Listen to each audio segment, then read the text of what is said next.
اعوذ باللہ السمیع العلیم من الشیطان الرجیم بسم اللہ الرحمن الرحیم۔ درس قرآن کا آغاز سورہ الذاریات کی آیت 41 سے ہو رہا ہے۔ جیسا کہ ہم نے پہلے دیکھا کہ اس سورہ میں اللہ تعالیٰ نے اپنی پہلے کچھ قدرتوں کا بیان کیا ہے، اور اس کے بعد اس کا بنیادی موضوع یہ ہے کہ وہ ایک دن آنا ہے جس میں اللہ تعالیٰ نے فیصلے کرنے ہیں، اور پھر اللہ تعالیٰ نے کچھ قوموں کے عذاب کا ذکر کیا، لوط علیہ السلام کی قوم پہ عذاب کا، نوح علیہ السلام کی قوم پہ، اور اس طرح دیگر کا۔ اور یہ سارا بیان کرنے کے بعد اللہ تعالیٰ فرماتے ہیں کہ تم ان سے عبرت کیوں نہیں حاصل کرتے۔ تو آگے پھر یہ بات چلتی ہے، وفی عادٍ اذ ارسلنا علیہم الریح العقیم، اور قوم عاد کی داستان میں بھی نشانی موجود ہے، جب ہم نے ان پر ایک ایسی منحوس ہوا بھیجی، ما تذر من شیء اتت علیہ الا جعلتہ کالرمیم، جو ہوا جس چیز پر سے بھی گزرتی تھی تو اسے ریزہ ریزہ کر دیتی تھی۔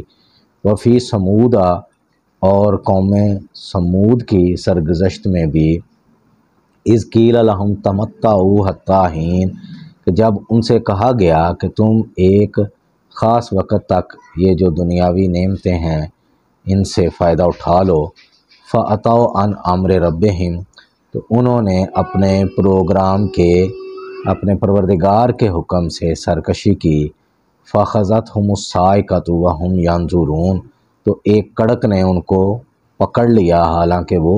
دیکھ رہے تھے۔ فَمَا اسْتَطَاعُوا مِنْ قِيَامٍ وَمَا كَانُوا مُنتَصِرِينَ، اور اس عذاب کے بعد نہ تو وہ اٹھ سکے اور نہ ہی وہ اپنا بچاؤ کر سکے۔ وَقَوْمَ نُوحٍ مِّن قَبْلُ، اور اس سے پہلے قوم نوح کا بھی ایسا ہی حال ہوا کہ ہم نے ان کو ہلاک کر دیا، اِنَّهُمْ كَانُوا قَوْمًا فَاسِقِينَ، کیونکہ وہ بڑے ہی نافرمان لوگ تھے۔ وَالسَّمَاءَ بَنَيْنَاهَا بِأَيْدٍ وَإِنَّا لَمُوسِعُونَ، اور ہم نے آسمان کو اپنے ہاتھ سے بنایا، یعنی اللہ تعالیٰ نے اپنی قدرت سے اس کو بنایا، وَإِنَّا لَمُوسِعُونَ، اور بے شک ہم اسے مزید توسیع دے رہے ہیں۔ یہ کائنات کہتے ہیں کہ پھیلتی ہی جا رہی ہے غبارے کی طرح۔ وَالْأَرْضَ فَرَشْنَاهَا، اور ہم نے زمین کو فرش کی طرح بچھا دیا، فَنِعْمَ الْمَاهِدُونَ، تو ہم کیا ہی خوب بچھانے والے ہیں۔ وَمِن كُلِّ شَيْءٍ خَلَقْنَا زَوْجَيْنِ لَعَلَّكُمْ تَذَكَّرُونَ، اور ہم نے ہر شے کے جوڑے پیدا کیے تاکہ تم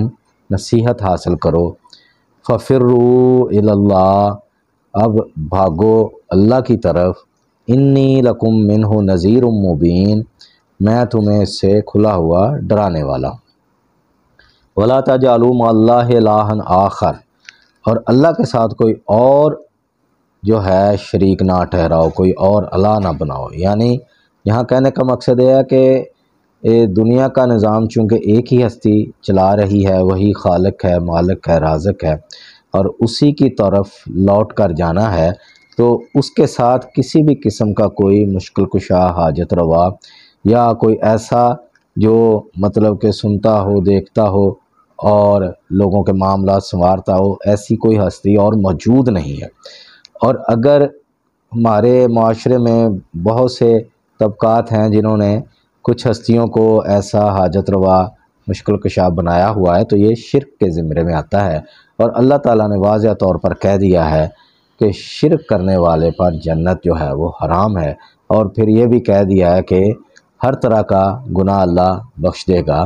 مگر شرک کی معافی نہیں ہے۔ تو اس لیے یہ ہمیں نصیحت حاصل کرنی چاہیے جو بار بار اللہ تعالیٰ کہہ رہے ہیں کہ چونکہ وہی ایک حاضر ناظر ہستی ہے تو صرف اسی سے ہی امیدیں وابستہ کی جا سکتی ہیں، اسی کے آگے حاجتیں جو ہے وہ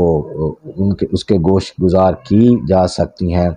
اور وہی مشکلات ٹال سکتا ہے، وہی راستے نکالتا ہے۔ تو ایسی کوئی اور ہستی موجود ہی نہیں ہے۔ تو جو لوگ ایسی ہستیاں بنا لیتے ہیں اور پھر ان کے آگے وہ ماتھا بھی رگڑتے ہیں اور ان کو پکارتے بھی ہیں، تو وہ شرک کے مرتکب ہوتے ہیں۔ تو یہی کام ہر پیغمبر نے کہا، اور ہر پیغمبر نے ایسا اپنے لوگوں کو تبلیغ کی کہ تم لوگ جو بت بناتے ہو یا کچھ نام تم نے جو گھڑے ہوئے ہیں تو وہ ان سے باز آ جاؤ، اور جو اللہ دیکھ رہا سن رہا ہے صرف اسی کے ہی جو ہے محتاج ہو اور اسی کے آگے ہی اپنا جو ہے سجدہ کرو۔ انی لکم منہ نذیر مبین، تو میں اس کی طرف واضح طور پر ڈرانے والا ہوں۔ کذالک ما آتی الذین من قبلہم من رسول، اس طرح وہ لوگ جو ان سے پہلے ہو گزرے ہیں ان کے پاس کوئی ایسا رسول نہیں آیا الا قالوا ساحر او مجنون، جسے انہوں نے جادوگر یا دیوانہ نہ کہا ہو۔ یعنی جب بھی کوئی رسول پیغمبر ان کے پاس آ کے ان کو توحید کی تبلیغ کرتے، تعلیم دیتے، تو وہ قوم یہی کہتی کہ یہ تو جادوگر ہے یا یہ دیوانہ ہے، کہ ان کے جو ہے ذہن میں ایسی کوئی ہستی آ نہیں سکتی تھی، وہ صرف بتوں کو ہی خدا مان کے بیٹھے تھے، یا کچھ ہستیاں جو ان کے آباء و اجداد سے چلی آ رہی تھیں وہ یہی کہتے تھے کہ یہی جو ہے وہ سارا نظام چلا رہے ہیں اور یہی ہمارا جو ہے آخرت کا معاملہ صحیح کر دیں گے اور اللہ کے ہاں ہمارے سفارشی بن کے کھڑے ہوں گے۔ لیکن اللہ تعالیٰ نے ان کے مکالمے بھی مختلف مقامات پر بیان کر دیے ہیں اور یہ آپس میں الجھ رہے ہیں، اور وہ لوگ ان کے شرک کا انکار کر رہے ہیں، بھی ہم نے انہیں کہا ہی نہیں تھا کہ ہماری جو ہے عبادت کرو یا ہم سے مدد مانگو۔ اتواصوا بہ، تو یہ اسی کی نصیحت ہی کرتے آ رہے ہیں، بل ہم قوم طاغون، بلکہ یہ لوگ سرکش ہو رہے ہیں۔ فتول عنہم، تو اے پیغمبر آپ ان سے منہ پھیر لیں، فما انت بملوم، تو آپ پر کوئی کسی قسم کی ملامت نہیں ہے۔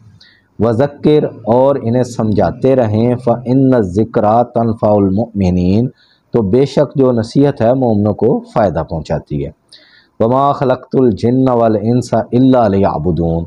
اور میں نے جنوں اور انسانوں کو صرف اپنی عبادت کے لیے ہی پیدا کیا ہے۔ ما ارید منہم من رزق وما ارید ان یطعمون، میں ان سے روزی نہیں چاہتا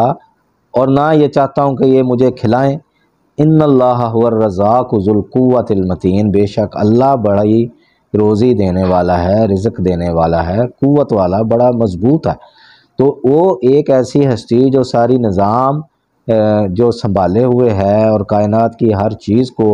رزق دے رہی ہے، جو مطلب کہ جنگل میں ہے یا دریاؤں میں ہے یا پتھروں کے اندر ہے، تو اس کا رزق بھی اللہ اسے باہم پہنچا رہا ہے، تو اس کو کیا ضرورت ہے کسی سے کچھ لینے کی۔ تو یہ جو ہستی سارے نظام کی ذمہ داری اٹھائے ہوئے ہے وہی اس لائق ہے